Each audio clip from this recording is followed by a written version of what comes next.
오늘부터 부수에 대해서 본격적으로 들어갈 것입니다.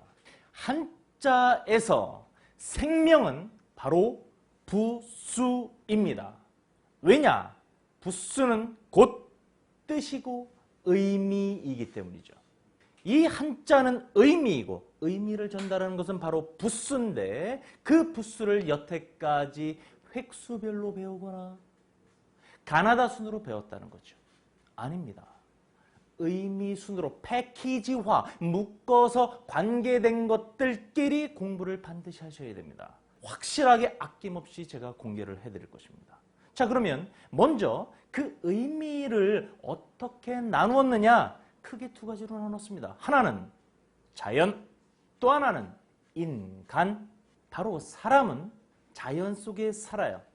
해와 달의 기운을 받고 삽니다. 그래서 자연을 대우주라고 하고 인간을 소우주라고 하는 것이죠. 자, 이 부분을 제가 조견표로 명쾌하게 뽑았습니다. 자, 먼저 자연과 인간은 크게 부수로 두 가지로 나눈다 그랬는데 총 부수는 214자입니다. 214자 두 가지로 나눈다 그랬죠. 자연은 73자, 73자입니다. 인간에 해당하는 부수는 141자입니다. 그래서 약 1대2의 비율로 구성이 되어 있어요. 자, 그러면 먼저 한번 볼게요. 자연은 구체적으로 또 어떻게 나누냐? 이렇게 나눕니다. 환경, 동물, 식물 이렇게 세 가지로 나누는데 이 환경을 또 들어가 봅니다. 자연의 환경을 또 들어가서 또 하나하나씩 뽑아보니까 하늘에 7자, 땅에 9자, 물에 관련된 것이 3자, 불에 관련된 것이 2자. 이래서 자연의 환경에 관련된 부수의 숫자는 총 241자 중에 21자가 배당이 됩니다. 이제 자연에서는 동물과 또 식물이 있죠. 동물은 이렇게 또 구분을 시켰습니다. 날아다니는 새는 6자, 그리고 땅 위에서 움직이는 짐승들은 18자, 그리고 어패류, 물고기나 조개 이런 것들은 총 3자. 그리고 두 군데서 사네요. 어디요? 물과 땅, 물과 묻에서 삽니다. 양서류라고 했죠. 그것은 한자밖에 없습니다. 벌레에 관계된 글자는 214자 부수 중에 딱 2글자밖에 없어요. 그리고 동물은 동물인데 실체는 없습니다. 상상 속의 동물이 있어요. 그건 바로 딱 한자입니다. 이렇게 해서 자연 73자 중에 동물에 관련된 모든 부수는 31자입니다. 자, 이제 자연에서 식물과 관련된 부수는 먼저 풀, 나무 이런 것이 있겠죠. 자, 풀은 12자입니다. 나무와 관련된 것은 9자입니다. 그래서 식물에 배당된 자는 총 21자입니다. 자, 이제 인간으로 들어갑니다. 총 214자 중에 인간과 관련된 부수는 몇 자요? 141자입니다. 선생님, 그 숫자까지 우리가 알 필요 있나요? 알려고 하지 않아도 애착을 갖다 보면 이렇게 알게 됩니다. 부수는 총 214자고 그 중에 자연과 관련된 건 73자이며 인간과 관련된 건 141자다. 자, 그러면 이제 인간은 어떻게 구체적으로 나눠지느냐? 자, 인간도 크게 3가지로 구분이 됩니다. 첫 번째, 사람. 두 번째, 신체. 세 번째는 인간이 생활을 하잖아요. 생활. 이렇게 크게 3가지로 구분이 되는데 먼저 인간에서 사람. 사람은 또 어떻게 구분이 되는지 보겠습니다. 사람에서 실질적인 사람과 관계된 거 4자. 그리고 가족과 관련된 것이 5자가 있네요. 인생에 관련된 것 6자. 성장에 관련된 것 6자. 장소에 관련된 것 4자. 이렇게 해서 총 25자로 이루어져 있습니다. 이제는 인간 141자 중에 신체와 관련된 것 58자가 있는데 구체적으로 보겠습니다. 몸에 관련된 것이 2자, 털에 관련된 것 4자, 심장에 관련된 것 1자, 머리는 3자, 얼굴 1자, 눈 3자, 코 3자, 귀 2자, 입 11자, 손 9자, 발 19자. 지금의 이러한 숫자는 다 기억할 필요가 없습니다. 기억하실 숫자는 부수는 총 214자인데 자연은 73자이고 인간과 관련된 부수는 141자이다. 요 정도만 알아두시면 됩니다. 자, 이렇게 해서 신체와 관련된 것은 총 58자다. 마지막으로 인간에서 생활편, 생활에 관련된 것은 총 58자인데 이렇게 구분이 되네요. 집에 관련된 것 11자, 옷은 6자, 음식 7자, 운송에 관련된 것 2자, 도구에 관련된 것이 좀 많습니다. 왜요? 사람은 때리고 고치고 만들고 많이 이러죠. 그래서 21자가 배당이 되고 숫자와 관련된 건 4자, 마지막으로 색깔과 관계된 것이 7자입니다. 이렇게 해서 부수는요, 획수나 가나다 순으로 공부하는 것이 아니라 의미별로 묶어서 의미별로 구성을 지어서 공부를 하는 것이 굉장히 중요한 것입니다. 자, 그러면 지금부터 그 의미를 한번 공부를 해보시겠습니다. 자, 먼저 자연입니다. 자연 중에서도 환경에 관련된 것 21자라고 했는데 그 환경에 관련된 것 중에서도 하늘에 관련된 것 몇 자요? 딱 7자밖에 없어요. 아, 부수 214자 중에 하늘 하면 7자만 기억하시면 됩니다. 다시 하늘 몇 자요? 7자입니다. 그럼 먼저 각계 전투로 하나씩 한번 봐볼까요? 자, 먼저 명칭에 관련된 것 5자, 관련된 그 관련자가 2자가 있는데 총칭해서 7자를 한번 쭉 가보겠습니다. 먼저 하늘에 있는 것 대표적인 게 뭐가 있을까요? 해가 있죠. 자, 그래서 해일 또는 해는 매일 떴다 졌다 반복하기 때문에 날이 바뀝니다. 그래서 날일 이렇게도 불려지죠. 해일. 그 다음에 해하면 바로 뭐가 생각나나요? 그렇죠. 바로 이렇게 연상이 당연히 되는 지극히 상식적인 그 의미로 우리들은 공부할 필요가 있습니다. 해면 그 다음에 뭡니까? 달이죠. 음량의 조화가 탁 맞춰지잖아요. 달월. 자, 이 달월은요, 우리 앞에서도 이미 제가 몇 번을 말씀드렸습니다. 바로 고기라는 뜻도 있다. 그래서 그게 변으로 왼쪽으로 부수가 쓰일 때는 육달월변이다. 요거 기억나시죠? 자, 달월.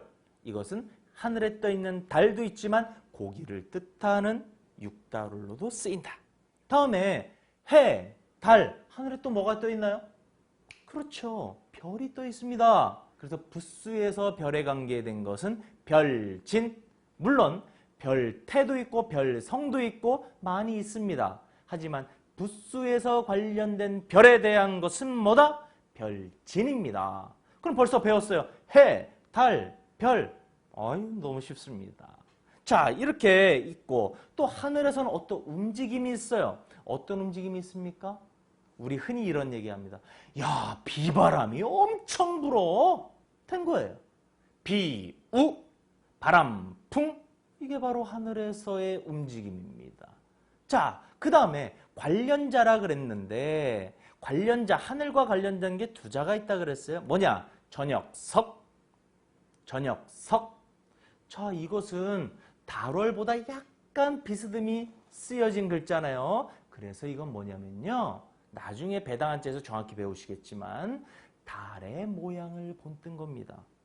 근데 달월은 가운데 한일자 개념이 2개가 있지만 저녁석은 하나밖에 없죠. 아직 덜 깜깜하다라는 그 포인트를 준 것입니다.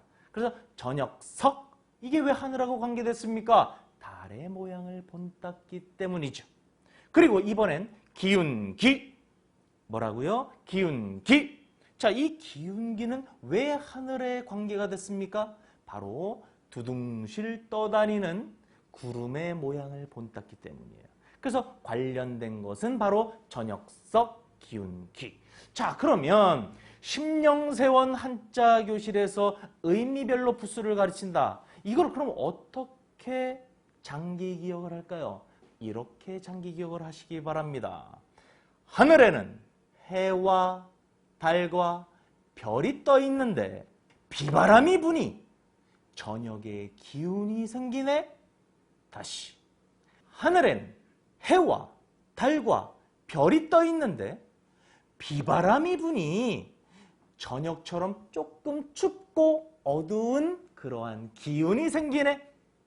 순식간에 우리는 부수 7개를 기억을 하게 됩니다. 자, 이제 눈을 감아 보십시오. 제가 먼저 연상시켜드리겠습니다. 부수 214자 중에 하늘 7자입니다. 시작! 하늘에는 해, 달, 별이 떠 있고 비바람이 부니 저녁에 기운이 생기네. 자, 이제 여러분들이 해보십시오. 시작! 네, 좋아요, 좋아요. 아주 좋습니다. 한 번 더 가볼까요? 같이 가봅니다. 시작! 하늘에는 해, 달, 별이 떠 있고 비바람이 부니 저녁에 기운이 생기네. 하늘에는 해, 달, 별이 떠 있고 비바람이 부니 저녁에 기운이 생기네. 됐죠? 바로 이렇게 쉽고 재미나게 익히고 이 자체가 오랫동안 기억이 됩니다. 이걸 바로 장기 기억 원리법이라고 합니다. 여러분들은 집중과 생각만 하시면 돼요. 생각하는 그걸 게을리하지 않으시면 됩니다. 한 번만 더 가볼게요. 하늘에는 해, 달, 별이 떠 있고 비바람이 부니 저녁에 기운이 생기네. 이렇게 214가지 부수 중에서 벌써 하늘에 관련된 거 딱 7가지 마스터했습니다. 자, 이제 계속 속도를 한번 붙여볼까요? 이러한 형식으로 가는 겁니다. 자, 힘내시고 다음에는 하늘을 했으니 뭐가 됩니까? 음량이 좋아합니다. 이제 땅으로 내려오는 겁니다. 그쵸? 자, 이렇게 연상되는 거예요. 자, 땅에 관련된 것, 먼저 명칭에 관련된 것, 공간에 관련된 것이 있는데 명칭에 관련된 것 하나하나씩 볼게요. 땅에 관련된 겁니다. 자, 흙, 토. 아이고, 너무 쉬워요. 흙, 토. 다음에 돌석, 돌석. 땅에 돌 있잖아요. 다음에 쇠금, 쇠금. 이건 쇠를 뜻하기도 하지만 금을 뜻하기도 하고 성을 부를 때 이름 앞에 성씨가 있죠. 그때 성씨로 김씨로 활용이 됩니다. 쇠금, 성씨, 김. 자, 다음에는 구슬옥, 구슬옥. 자, 이 구슬옥은요, 오른쪽 아랫부분에 점주로 탁 점이 찍혀 있는데 어떠한 글자와 함께 쓰일 때는 그 점이 빠져요. 그래서 임금왕처럼 쓰지만, 임금왕으로 쓰지만 구슬이란 뜻으로 해석이 되는 것입니다. 이걸 잘 기억을 해 주시길 바랍니다. 자, 그러면 다시 한번 정리를 해보겠습니다. 땅에서 일어나는 것 중에 명칭에 관련된 거예요. 자, 몇 자였습니까? 딱 4자였어요. 그럼 이걸 연상으로 어떻게 합니까? 자, 봐볼게요. 땅에는, 흙에는, 흙토입니다. 흙에는 돌도 있고 금도 있고 옥도 있네. 아이고, 선생님 너무 쉬워요. 한 번 더 가보겠습니다. 땅에는 돌도 있고 금도 있고 옥도 있네. 그렇죠. 한 번 더. 땅에는 돌도 있고 금도 있고 옥도 있네. 4개 배웠어요. 여태까지 11자 우리들은 배웠습니다. 자, 이제는 땅에서 공간으로 들어갑니다. 이제는 사물, 어떤 명칭에 대한 부분 배웠다면 공간에 관련된 게 또 땅에 있겠죠? 자, 먼저 하나하나씩 보겠습니다. 매산, 땅의 대표적인 것은 산입니다. 매산. 다음, 언덕부, 언덕부. 자, 이 언덕부는 어떠한 글자와 함께 붓으로 쓰일 때는 왼쪽 변에 쓰이는데 그때 좌부변이라고 했습니다. 그렇게 좌부변으로 쓰이고 언덕이라는 의미를 갖고 있는 거죠. 자, 언덕부, 좌부변. 자, 이제는 골짜기를 나타냅니다. 골짜기, 곡. 근데 줄여서 골곡. 한 번 더. 골곡. 자, 이제는요. 언덕이 있고 골짜기가 있으면 또 뭐가 생길까요? 굴바위 같이요. 동굴처럼 이렇게 되어 있는 굴바위가 있어요. 거기에 사람이 비도 피하고 심지어는 생활도 합니다. 자, 굴바위 엄, 굴바위 엄. 한 번 더. 굴바위 엄. 자, 굴바위는 애초에 구멍이 뚫렸다 이거죠. 동굴이 진짜 있습니다. 구멍혈, 구멍혈. 자, 자, 그러면 이것을 우리 여태까지 배웠던 연상기억법으로 한번 재미나게 한번 풀어보는 겁니다. 어떻게 해요? 따라하십시오. 산에는 언덕도 있고 골짜기도 있고 굴바위도 있고 구멍도 있네. 한 번 더 가보겠습니다. 산에는 뭐도 있다고요? 언덕도 있고 골짜기도 있고, 그렇죠? 한번 연상을 해보는 겁니다. 산이 있어요. 언덕이 있네요. 골짜기도 있어요. 굴바위도 있네요. 구멍도 뚫렸네요.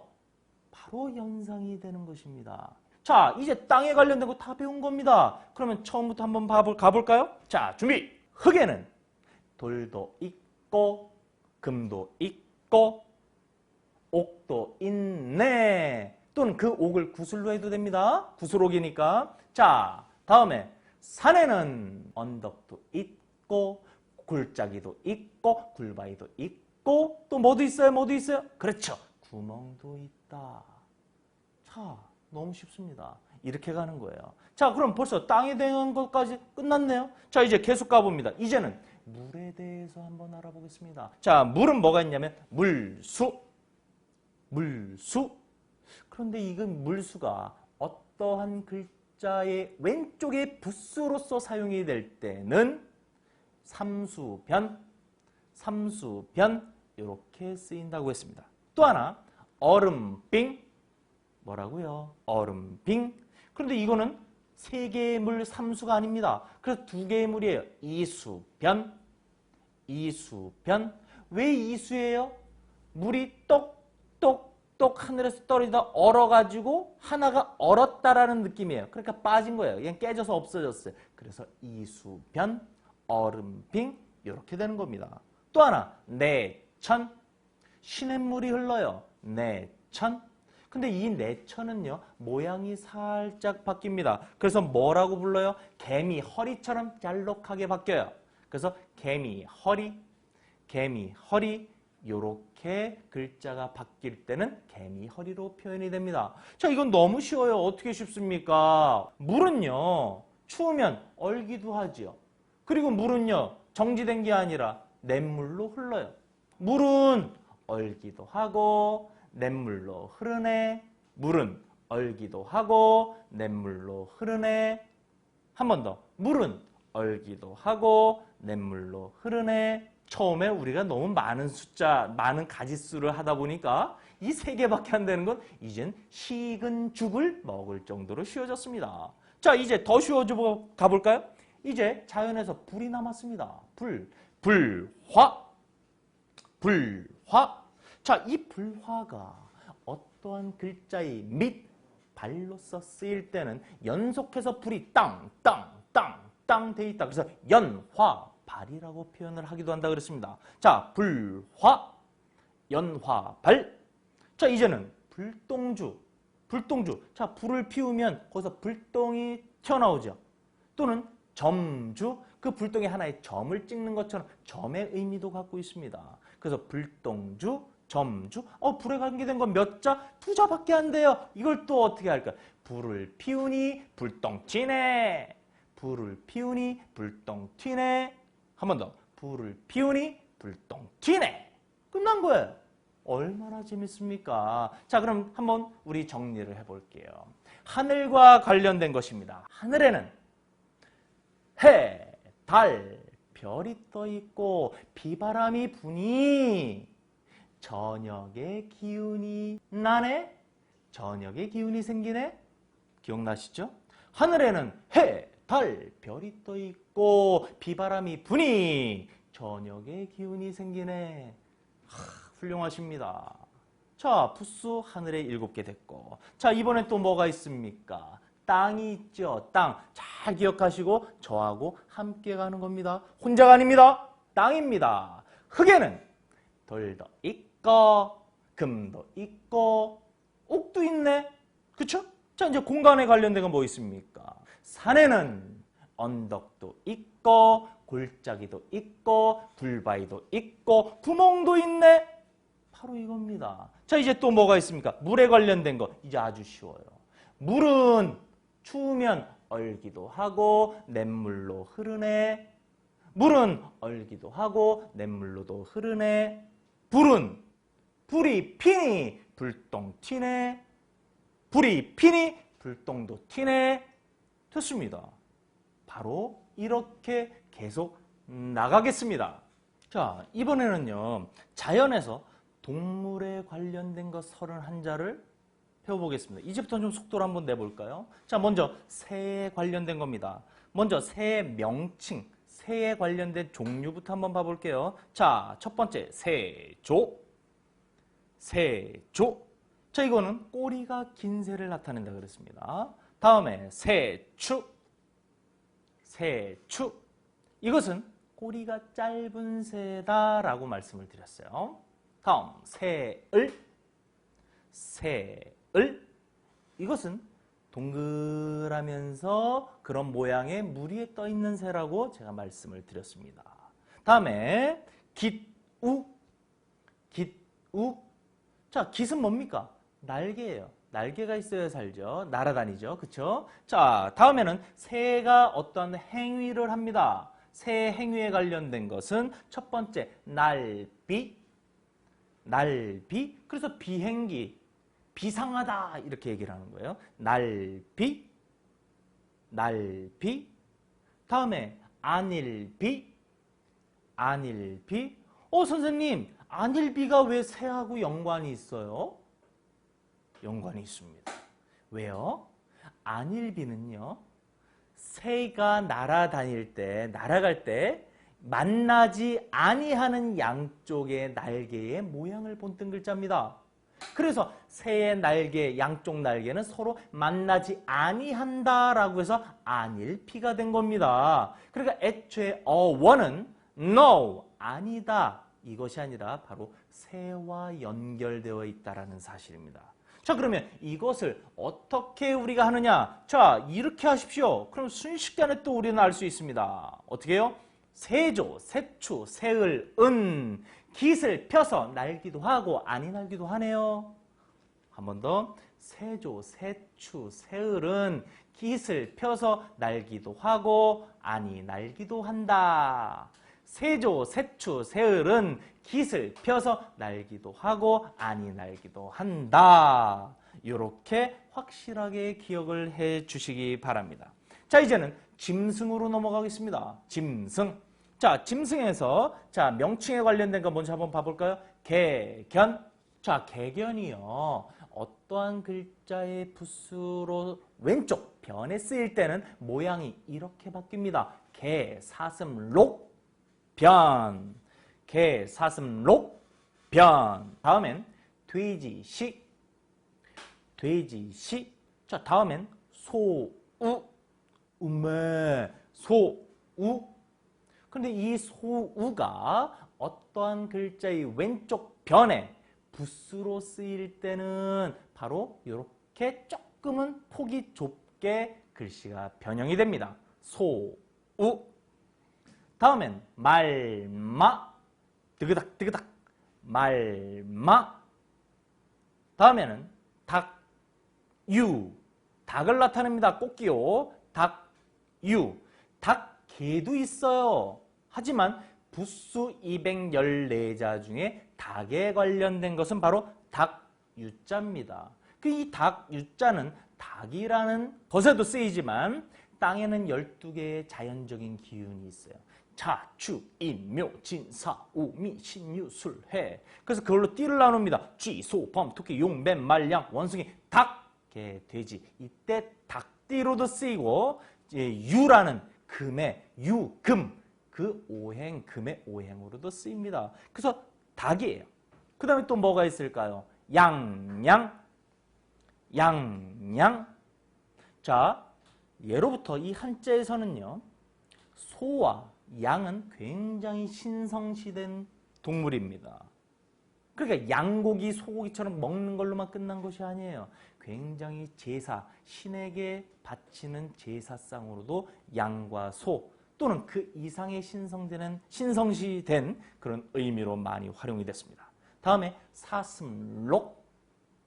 뭐라고요? 사슴록. 좀 전에 우리 배웠습니다. 개견이 어떠한 글자의 왼쪽 변에 붓으로 사용될 때는 글씨가 변하는데 그 변한 것이 개라는 뜻과 사슴이라는 뜻. 그래서 개, 사슴, 록 변으로 온다 그랬죠. 그런데 단독으로 사슴이 딱 옵니다. 뭘로 와요? 사슴, 록. 그래서 사슴이요. 보약으로도 쓰여요. 그걸 뭐라 그래요? 녹용이라고도 합니다. 그쵸? 사슴, 록. 자, 그 다음엔 어떤 동물이 있을까요? 범호. 범호. 호랑이를 나타냅니다. 그런데 이 범호는요. 붓수로 쓰일 때는 범이라는 뜻도 있지만 호피무늬. 그러니까 호랑이의 어떤 껍데기의 무늬를 나타내기도 합니다. 자, 다음엔 쥐서. 쥐서. 찍찍, 찍찍. 쥐를 나타냅니다. 야, 붓수에 쥐라는 뜻이 있구나. 쥐서. 자, 그러면 붓수 이 많은 동물들을 어떻게 외워요, 선생님? 충분히 외울 수 있죠. 왜냐? 우리들은 여태까지 연상에서 공부를 한 거를 배웠습니다. 그대로 따라갑니다. 우리들은 이미 동물에 대해서 익숙해져 있어요. 자, 그럼 한번 봐볼까요? 개, 돼지, 소, 말, 닭. 한 번 더. 개, 돼지, 소, 말, 닭. 개, 돼지. 야, 개, 돼지만도 못해.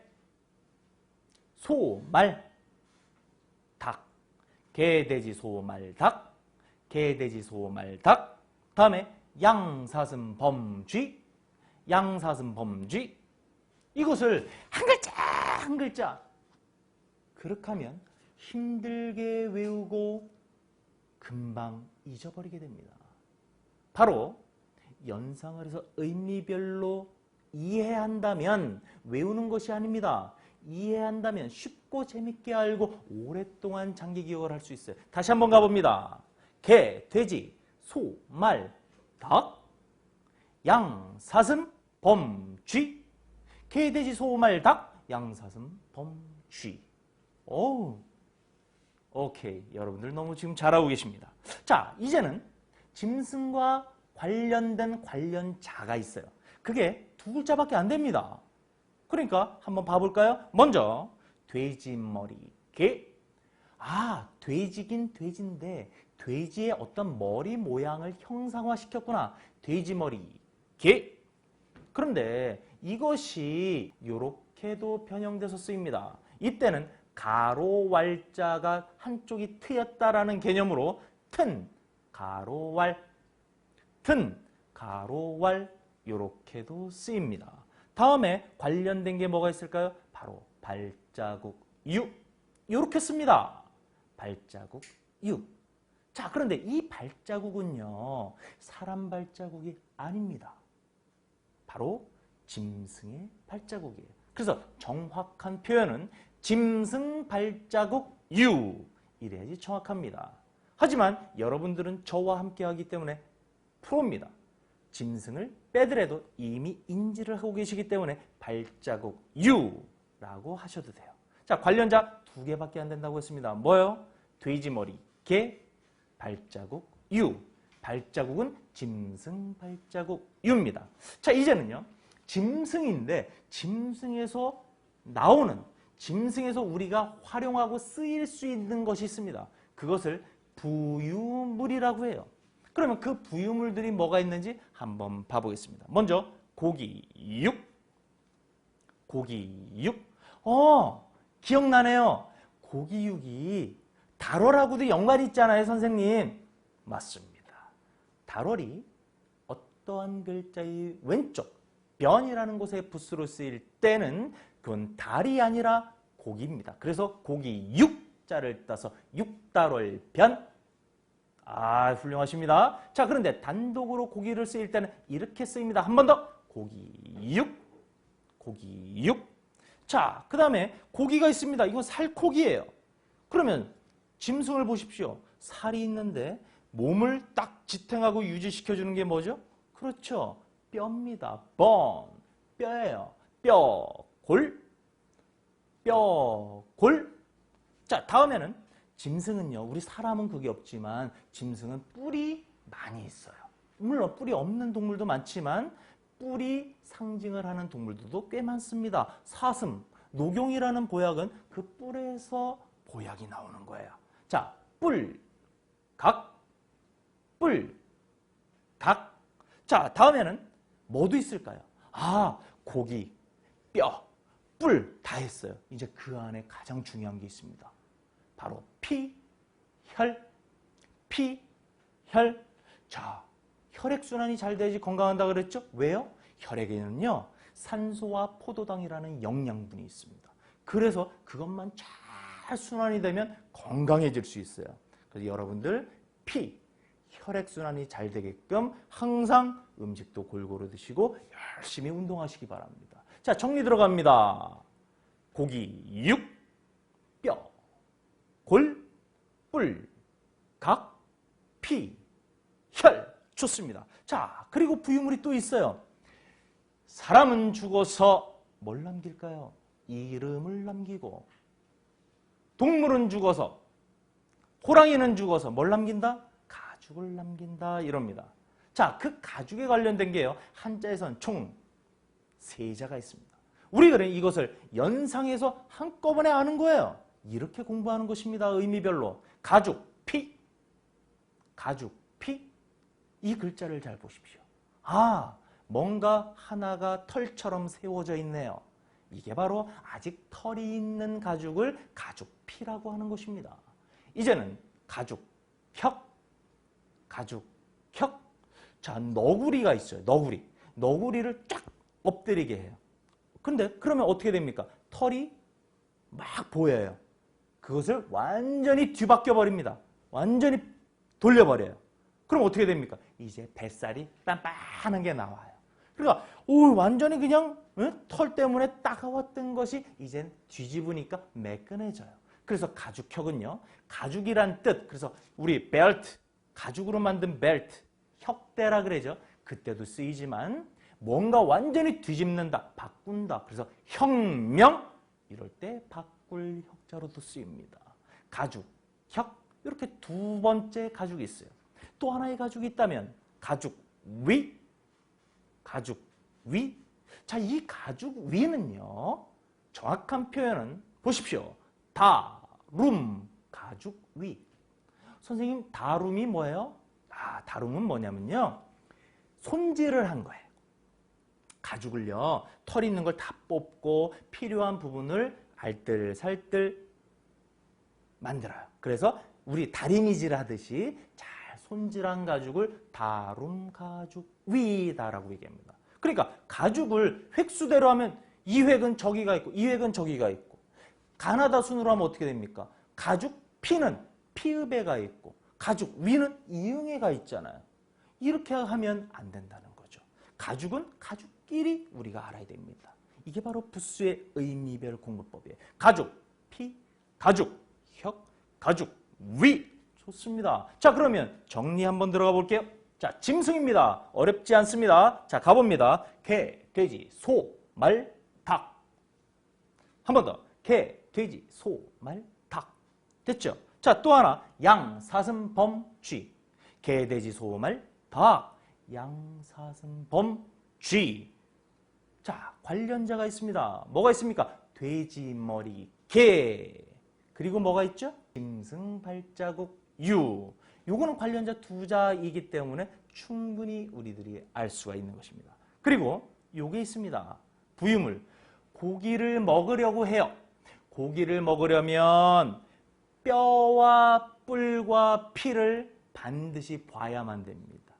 그렇죠? 고기를 먹으려면 뼈와 뿔과 피를 반드시 봐야 된다.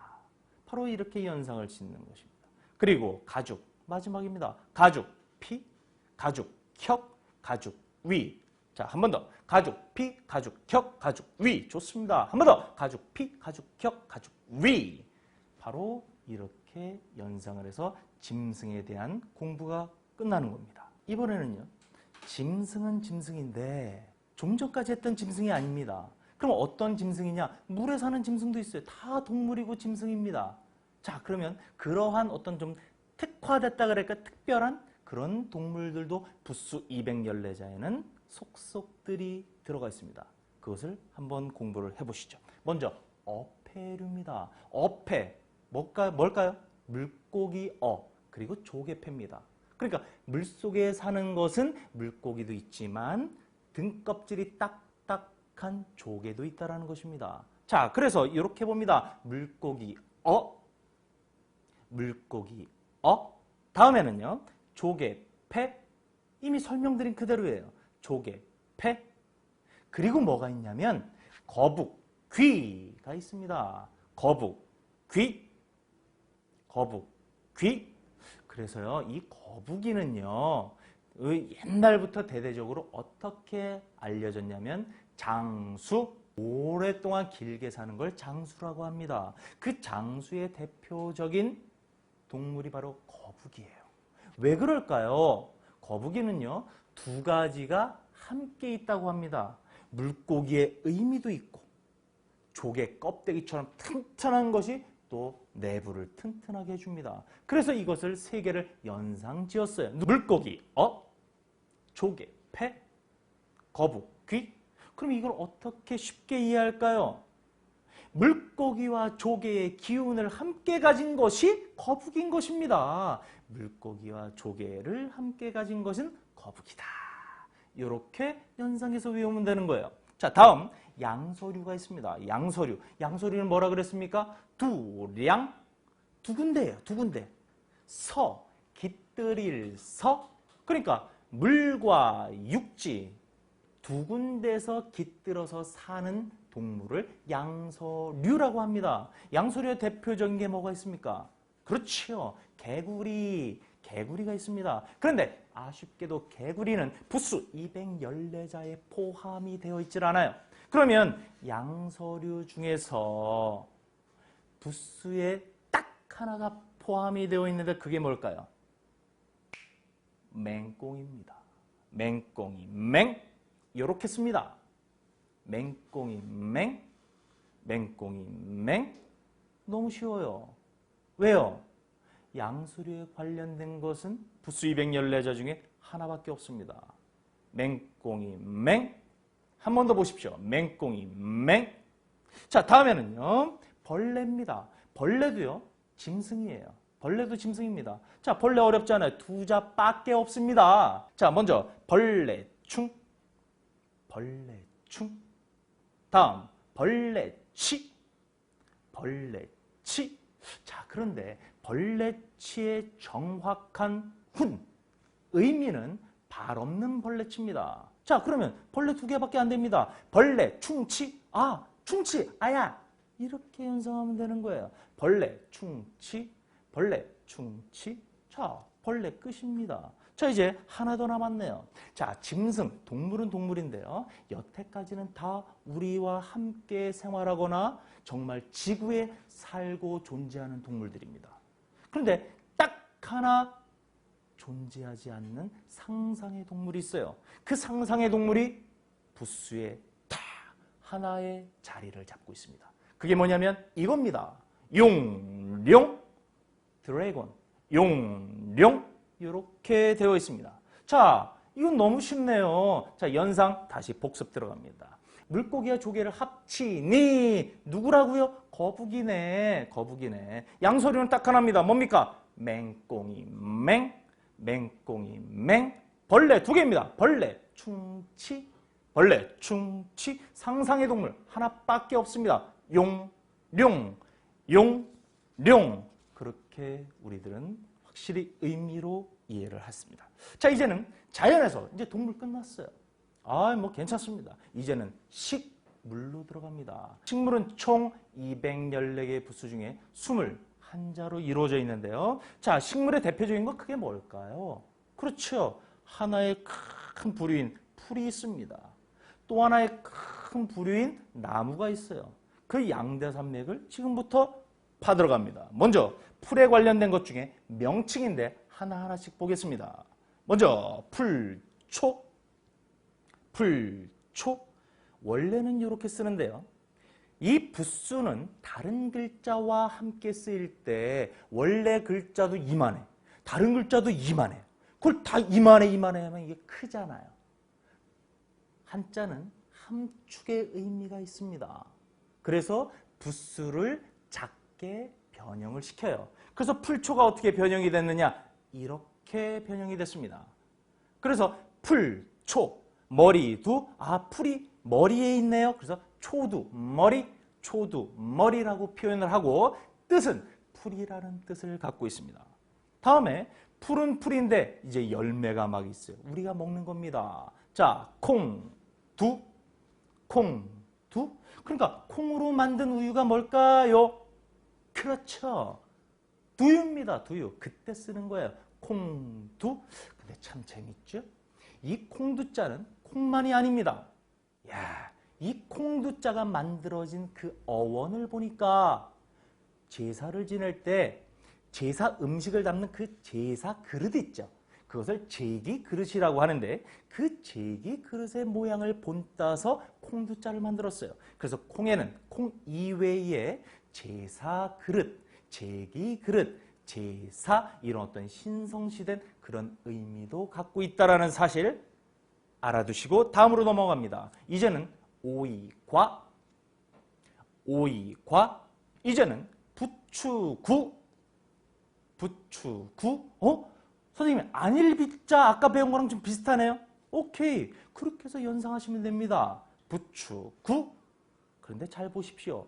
밑에가 쫙 받침이 있어요. 자, 그래서 경상도 지방에서는 부추를 뭐라고 표현합니까? 정구지라고 표현합니다.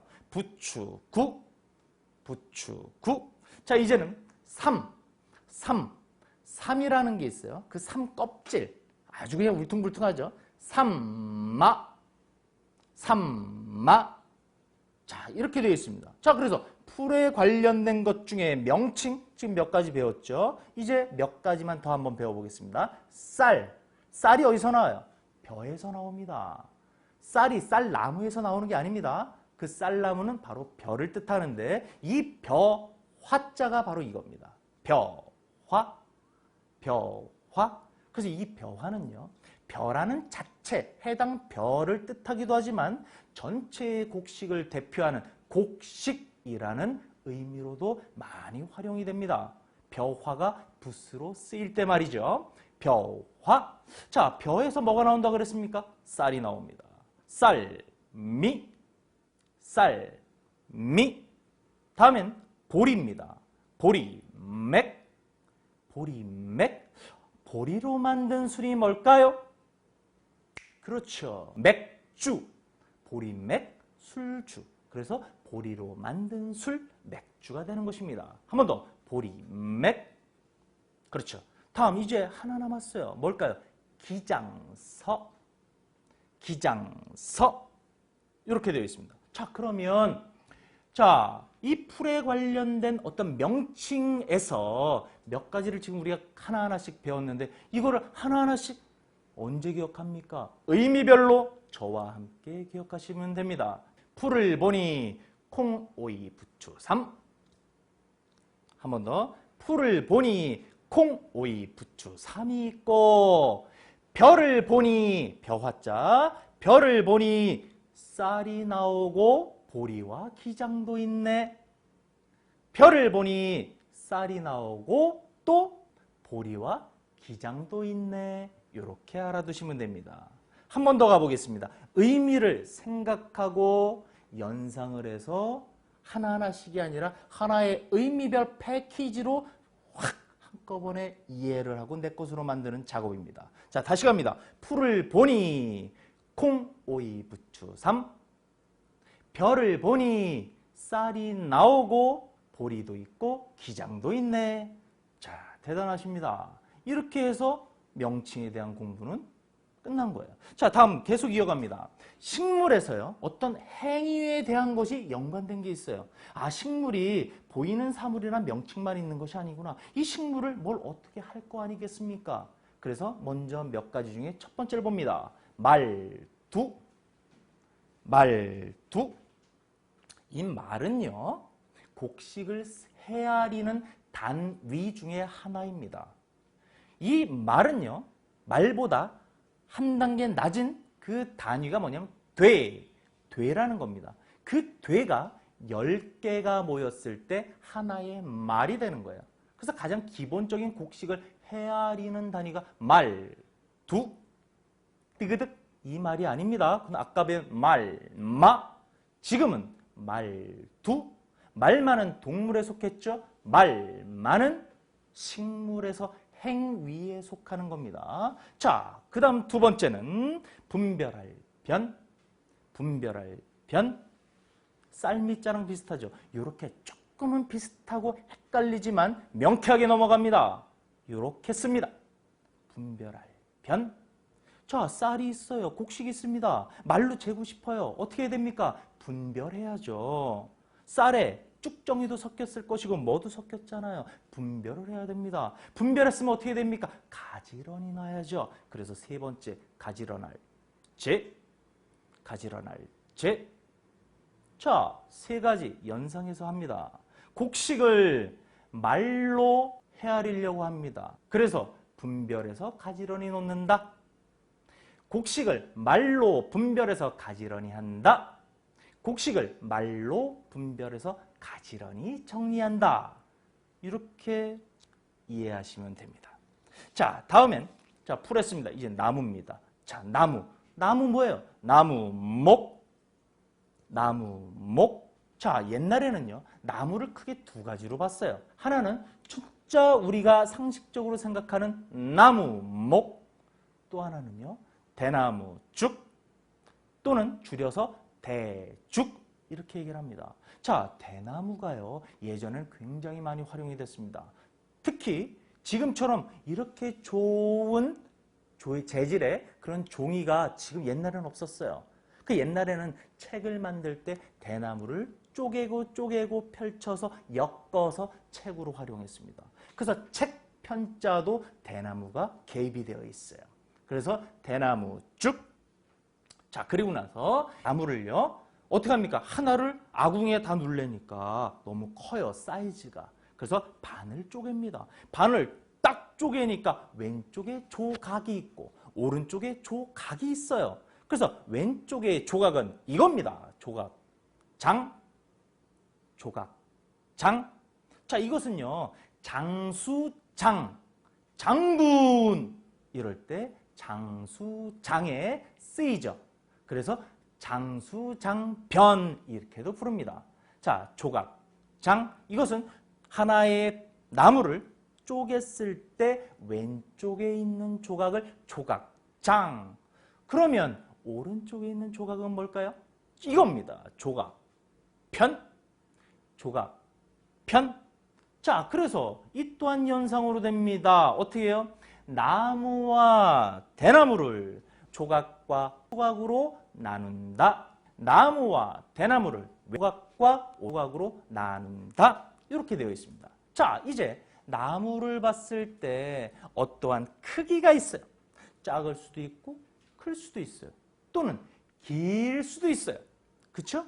바로 그러한 부분을 공부해 보겠습니다. 자, 이제 크기에 대한 부분이에요. 어떻게 해요? 큰 대, 큰 대. 이제는 길어요. 길장, 길장. 길장은 길다 이외에 우리 배웠죠? 육서에서 전주문자라는 것이 있습니다. 그 전주문자는 이미 탄생되어 있는 한자가 또 다른 훈음이 만들어지는 겁니다. 바로 길장이 대표적인 전주문자죠. 그래서 어른장. 그래서 학교의 반장, 회장 할 때 길장자가 어른장의 의미로 쓰입니다. 길장. 다음에는 높아요. 높을 고. 초등학교, 중학교, 고등학교. 아하, 높은 학교. 그런 의미가 아니라 초등학교, 중학교를 거쳐서 조금은 더 높은 수준의 지식을 공부하는 고등학교 할 때 높을 고. 다음엔 작을 소. 작을 소. 그리고 작다라는 것이 하나가 더 있네요. 그렇죠. 작을 요. 작을 요. 그래서 한번 또 연상해서 봅니다. 크고 길고 높고 작은데 또 작네. 크고 길고 높고 작을 소, 작을 요. 크고 길고 높고 작을 소, 작을 요. 작다는 두 가지입니다. 작을 소, 작을 요 이렇게 공부를 하시면 됩니다. 자, 한자의 생명은 부수입니다. 한자는 의미를 전달하는 훌륭한 글자예요. 그 의미의 대표적인 것을 바로 부수가 이끌어갑니다. 그래서 저는 확실하게 말씀을 드립니다. 한자의 생명은 뭐다? 부수다. 부수는 의미이기 때문입니다. 그 부수가 몇 자입니까? 214자인 것입니다. 이제 다음 시간에는 인간편에 대해서 또 우리 확실히 공부하도록 하겠습니다. 수고하셨습니다.